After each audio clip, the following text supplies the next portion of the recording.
All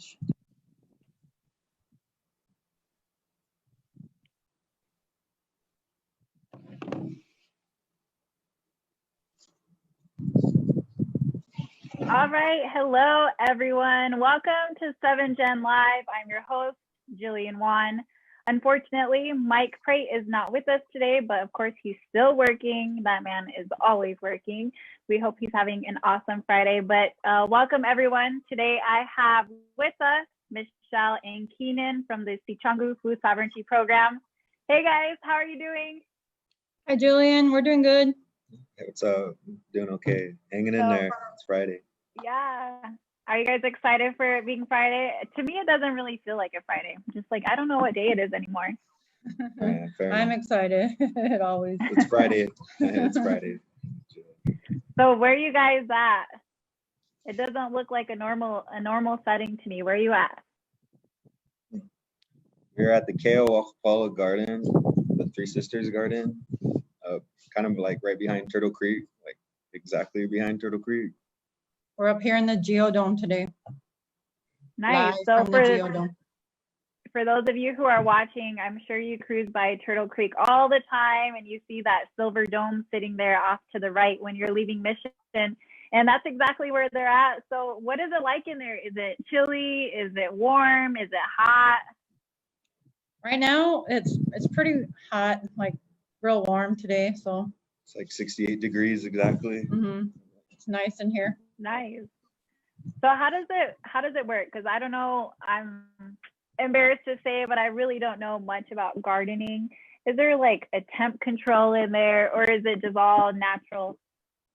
So we do have like we have heaters for the cold nights, and we do have this system where we can look at the temp on an app through our phones. So if it gets too cold, we can come up and adjust the heat, or vice versa. It's pretty cool. It's nice up here through the winter. So Got a banana tree. So it sounds do you? Can we see it?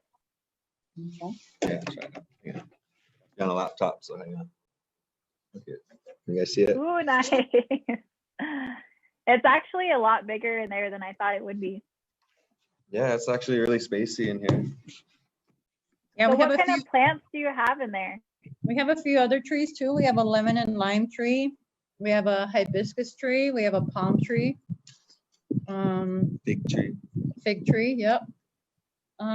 We have sweetgrass growing in here and sage also. And then like random vegetables, we're kind of experimenting right now because this is really the first winter. It's been completely filled with dirt. And so we are planting like cool weather crops in here. We have like lettuce, romaine, kale, spinach, carrots, radish. We have broccoli, kohlrabi, so onions. So we're experimenting right now, and it's been a real mild winter so far. So we're real happy with that. So might not be the same next year, but this year we'll have some fresh vegetables in the middle of around Christmas probably. So yeah, we're looking forward to that. Nice. You guys got a lot of good stuff in there. I was really shocked to notice the weather. I thought it was going to be so much worse. I expected a lot of snow, but I'm sure you guys are really happy about the way the weather has been lately. So I will say that so am I. But before we get more into this discussion, I want to give you guys the chance to introduce yourself. So first, we'll go ahead and start off with Michelle. Go ahead and tell everyone who you are, where you're from, and what your position is at the Food Sovereignty Program. Hey guys, so I'm Michelle Haukaas. I'm from here on the Rosebud. I lived in Valentine for a long time, but I just recently moved, probably a year ago. I moved back here. So I am the market and the garden manager up here. Yeah, it's really super busy. You wouldn't think it would be in December, but we are so busy all the time. And yeah. All right, Keenan, I see you all over the Tatanka CDC Facebook Live all the time. So we kind of always have these awesome updates from you. But go ahead and tell us a little bit more about yourself. My government name's Keenan Weddell. My family, like kind of from all over, really. I'm Yankton, Dakota, so I'm out from East River out that way. But I've been raised up this way. come from Chief Milk and Whirlwind Soldier, so it's like where I come from on the Sichangu side. So a little bit split up all over the place, but I was raised up here in Rosebud, so my thighs are burnt. And I'm the assistant garden manager out here at the garden, so I kind of do a lot of the heavy hard work, a lot of the grunt work. So He does. keeps me He's me really sane. helpful. Helps me out a lot. Well, I know you guys have been really busy. What we really wanted to talk about today was the recent buffalo harvest that you all did. And we wanted to talk more about that. I mean, I've been a part of something like that one time in my life, but I was really, really young. So let's, get into that. What was that whole experience like, and how did it even happen? Who made it possible? I mean, so I'm thinking, I was pretty sure it was like Wheezy's idea, and then he just pulled all of us in to help with different aspects. So we were asked to come help, and then we were given the meat to grind up and break down, and then donated it out to the homeless shelters or other programs that might be interested in it. But yeah, so we ground meat last night, Keenan did, and today we're packaging it up and getting ready to donate it. So A little over 60 pounds worth of yeah, we ground got like, buffalo. Yep. But shit, it was a pretty wicked experience, honestly. I think that like everyone being together like that, there was a lot more. Like I've been on 2 before this one, and it was kind of just like short, fast, and sweet. And we had Zidiad and stuff like this, but it was more spiritual and stuff like that. Especially how many people that were there. There was a lot of Wakhayaja there and Koshkalaka there they got to see what was being done, not necessarily the right way or the wrong way, but this is how it was taught to us, and it's what they seen, so it's the right way in my book. And I think that, even for a lot of older folks, they got to see it a different way too, like got to feel the power, I should say, got to feel the knowledge that was just in that time and moment, yeah, it feels like when you're around elders and youth and you're doing something like that, it's really like medicinal. I mean, it really puts you at ease and like reconnects you and, stuff like that. It was really a good experience. Well, I'm glad you can both touch on that, because that was one of my first questions was, I'm sure you guys have prepared a lot of food with the work that you're doing, but there's something just extra special about this type of harvest. What is the plan? Like, what are you guys going to do with all that meat? So the buffalo meat, we're ground beef, we're going to donate that out. And then, so we do a lot of we go out to the community meetings while we used to before COVID, and just to get input from community members. So we do a lot of cooking for them. And so we're going to make some like bone broth and freeze a lot of the meat and just save it till when we can like go back out there and talk with the communities, have those roundtables and discussions and get their input. So I think that's where, besides donating it, we'll be preparing it for the community's meals. Have you decided where you're going to donate it to? Yeah, so we're going to donate it to Mission and Rosebud homeless shelters, and then to the homeless shelter in Rapid. What's it called? The Mini Luzaha, Yeah. that camp up there. Yeah, the teepee camp they have going on. So we're going to take so shout out, meat. like we need to get in touch, guys. Yeah, man, that's been all over the news, and I've just been watching the progress on that on Instagram, and it's amazing to see that it's just everyday people who have been getting involved and donating their time and their cooking time. I know people are building stuff out there. I think I've seen where they were actually able to get COVID testing out there for anyone who planned on staying there. So it's progressed, and it's progressed so quickly. And so I'm glad you guys are going to be able to take part in that and donate the meat to that. So, I mean, what is it about harvesting buffalo that makes it so spiritual and medicinal? Do you think it's just because of our culture, of course? But what makes it so inspiring and powerful? For me personally, I think that, that's who we come from. That's who kind of not sacrifice, but they gave themselves to us. Like so we could sustain life up here. And I know Dwayne, I know Wheezy and Sage, they all kind of went in depth on this harvest, so it was a lot more understanding there. And I think that just in mid butchering, I guess, cutting up the buffalo, you could like really just feel like the power. You just feel everything in it, like you feel the memory, I guess, that your ancestors had doing the same thing that you're doing that day. So I mean, I guess for me, really our ceremonies were a gift from the White Buffalo Calf women. They belong to like each one of us. They're part of our blood memory, and ceremony is really education. It is a classroom. It has a curriculum that is, legislated by natural law. And our ceremonies were essential to our original education. And I just feel like, we have an obligation to our ancestors to reclaim what was, lost, stolen, or hidden from us.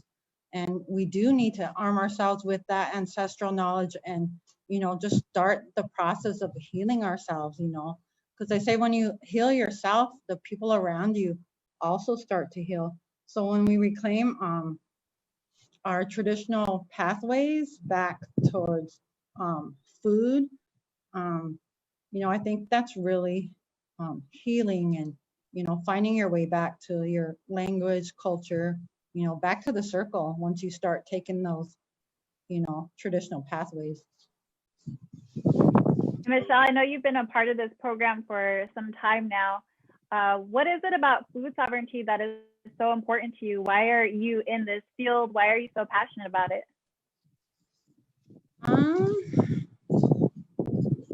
I don't know. I think just when I was a really young girl, my grandma had a garden, and I remember sitting in the middle of the garden and watching her crawl around and weeding or doing whatever. I can't really remember, but that's my memory. And as I got older, I kind of hung on to that, and I started my own home garden like about 10 years ago.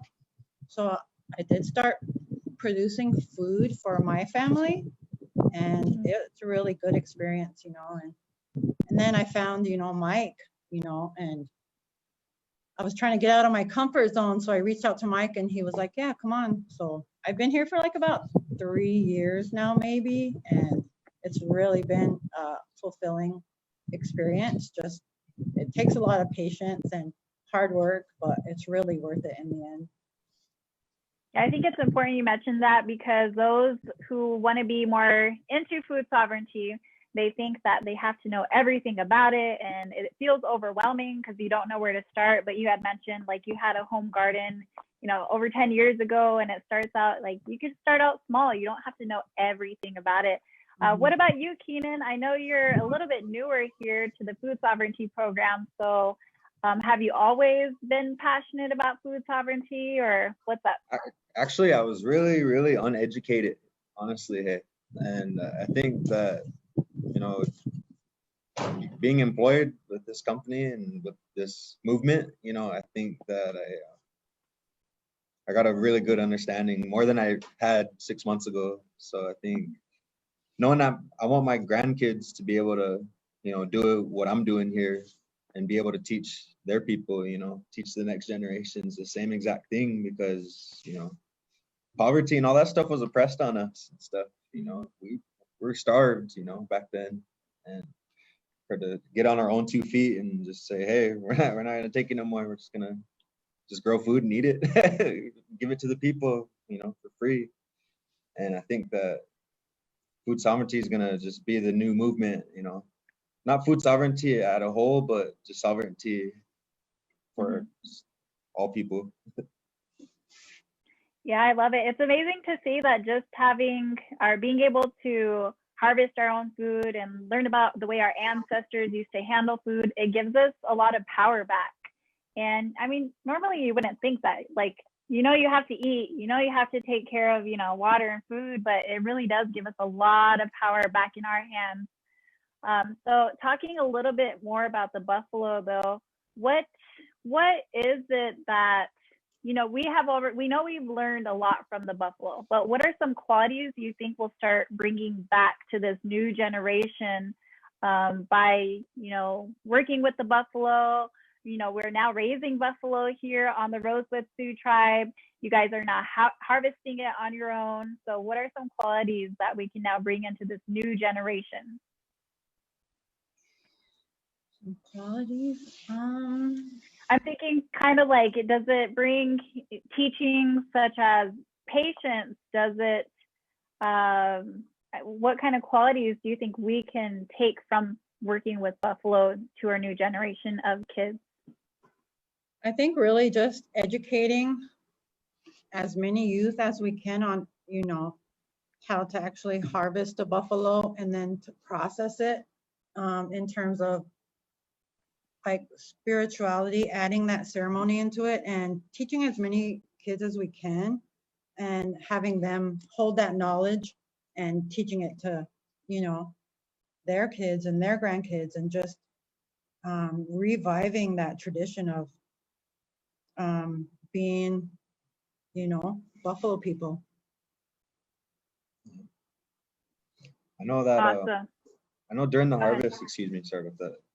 I know during the harvest, one of the teachers, he was just kind of explaining different medicines and stuff that come out of just at the harvest alone, you know, and whipped out like a piece of liver and some of the juices from the gallbladder, and like drizzled it on this liver. It was kind of like a ceremonial type medicine. So just experiencing that and seeing that, it's like, holy, you know, like seeing these little kids learn that, you know, we need to be more like that. We need to move like them, you know, because they did give themselves to us. So Yeah, we need to like normalize buffalo hunts and buffalo harvesting and just eating buffalo again and using all the parts in our everyday lives. You know, I think that would be a big thing. that health and healing, I think, starts with the diet, really. So I think having more harvests and stuff like that, you know, it's only going to get bigger and bigger. You know, we're not depleting anymore. Yeah, I love that you mentioned that we need to make it an everyday thing. I know I told you guys I haven't done it in a very long time, and I'm thinking back. So last time I actually was able to harvest the buffalo was back at Standing Rock, and I remember just I'm a real squirmy person. Like I don't like to touch blood, stuff like that. But in that moment of working with the buffalo and harvesting, I didn't even think about that stuff. I didn't think about the blood. Like I was just so focused on what I was doing. It was just empowering. I felt just so loved in that moment. I can't really explain it. But I remember thinking, I never know when I'm going to get the chance to do this again. And it's pretty sad that we have to think that way now. Like maybe we're not going to do that till years from now, but our ancestors back in the day were doing that every single day. You know, it was a part of their everyday life, and all that leads to just healing and empowerment. And we learn so much by harvesting a buffalo. And the amazing part about harvesting buffalo is that we as Native people, we use every single part of the buffalo for something. Nothing goes to waste. And I'm proud to say that our people, you know, we did that, you know, we don't let nothing go to waste. But aside from that discussion, let's talk a little bit about what you guys have been up to, what the food sovereignty been up to. I know before COVID, you guys were going to different communities, and you had I'm not exactly sure what it's called, Michelle. I know you started it where the people can purchase produce in different communities, like you actually traveled to them. What was that called? That was our mobile market. Yeah, we're gonna start that up again, I think in May. So we're gonna try a different routing system. I think we haven't quite worked it out, but we'll get it out there to you guys. We'll be coming out in May through, I think, September. So yeah, would you say that was a success the prior year? How did it go? So this is kind of our first year, or well, I guess they did do it the year before. I think that summer I did not work in the garden that summer, but they did take it out to like 2 communities, I think. But this year we went out to like 16 communities, which is quite a lot. But and it only ran for 2 months this last summer, and it really didn't start picking up until we were almost done. So I'm excited to start again in May and see where it goes. Well, good. Well, let's remind everybody that you guys are still busy. You guys are still hard at work, even though it's almost winter time and pandemic is going on. So what's going on? What have you been up to? Getting a new chicken coop built. Mhm. It's kind of still in the making and stuff. We got all the plastic pulled. I don't know if you kept up with the updates, I think, from a couple weeks ago. But So, the yeah. How chicken many coop's chickens do you getting have? And we have a lot of roosters because we had a predator attack our hens this summer at the end of the summer. So we lost like 20 hens and a few of our older roosters. So our thing is just packed with roosters right now, and we're planning a chicken butcher on this coming Wednesday. So we are gonna take down our coop a little bit. I mean, like our population, our rooster population, and then we're looking for more hens, around like 50 hens. So to get us started again in May, in the spring, to getting our eggs back out there to the community. So yeah, it was sad. prior to that vicious attack. Prior to that vicious attack, we were having like dozens and dozens of eggs. Man, there's just so many. Yeah. So we're looking forward to getting new hens and, you know, doing the chicken processing and having some chicken meat available. So we also use that for our community feeds and stuff. So we're looking forward to stocking back up on our chicken. I just want to say one thing. I want to shout out to Little Wing and Jimmy. They're like, They're our oldest roosters. they're cool, man. They were What was taken their by name? the predator. Yeah. Oh, Rest Yeah. in paradise, my boys. We think that they're the only 2 that fought the predator. So Yeah. yeah, All them roosters still kicking. all them around. young roosters took off. Yeah. geez, poor guys. So Yeah. do you guys go live whenever you do the chicken butchering? So we On probably Facebook? can. Yeah, we do live Facebook updates of what we're trying to do up here. So yeah, we can share that. I with think that would be y'all. awesome. Maybe all you would have to do is just put up a little disclaimer, but Yeah, we do. We Yeah. do. Warning. Yeah. Warning. and But I yeah, know you so- guys got an internship program going on, right? We do. How do you say it? I'm still having trouble saying it. So we call it the WIC internship, but it has a native name and we're always struggling with it. But one of these days we'll get it down. But it's a year-long intern and we have 9 interns, and we're growing producers. We're trying to get as many native tribal producers going so that our local food system would be more of like a local food scene. So that's what we're trying to do with our interns. Is we're going to help them write a business plan. We're going to teach them financial literacy classes, different things. We're going to help them if they need to get like a business lease from, TLE, and whatever their business is, we're going to try to individualize their learning track to support them, as much as we can with, their learning and their business plan and, what they're trying to do. Yeah, we also have a little bit of startup money for them at the end. So they can purchase some equipment, seeds, hoses, if they're into doing like building a chicken egg selling business, we'll help them with their coop, So we do, we're hoping that all of them come through and get a business license and write that business plan and just start producing, whether they're doing it just to make a little bit of money or even just to help out the other community members, but we really like to see a lot more people because we do have a lot of land out here, and we just want, we want people to learn how to reconnect back to the land and learn how to work it, and get more healthy food out there for our communities. So we're, with all the health disparities like diabetes and heart disease and obesity, we really like to see those numbers go down through this program. So Wow, that's an amazing opportunity. I mean, when you think of an internship, you think it has to be like an office job or construction, and it's awesome that you can do this with food sovereignty. Now, do you already have your participants picked out?